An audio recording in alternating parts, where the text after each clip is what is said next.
তো হ্যালো বন্ধুরা, তোমরা সবাই কেমন আছো? আশা করি সবাই ভালো আছো। তো আমি আজকে চলে গেছিলাম এইচআইটি কলেজে প্রোগ্রাম দেখার জন্য। তো প্রোগ্রামটাও ছিল লক্ষণচন্দ্র শেঠের জন্মদিন উপলক্ষে। তো সেটা দেখার জন্য তো যে প্রোগ্রামে শুনছিলাম নাকি কোনো একটা ব্যান্ড আসবে। তো কী ব্যান্ড আসছিলো তো দেখার জন্য আমি তাড়াতাড়ি চলে গেছিলাম।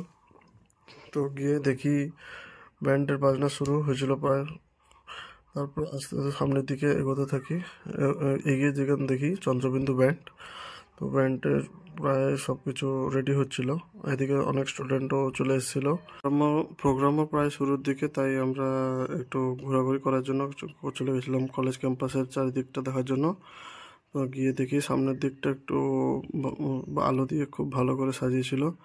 তো সেটা দেখার পরে দেখি এদিকে অনেকে সামনে থেকে সেলফি যে যার ছবি তুলছিল। তো এটা দেখার পরে তো আমরা কলেজের ক্যাম্পাসের সামনে একটু কিছুক্ষণ বসার পর দেখি যে যার প্রোগ্রাম দেখতে চলে গেছিলো। তো আমরাও দেখতে যাওয়ার জন্য এগিয়ে পড়ছিলাম। তো আজকের মতো এখানে টাটা।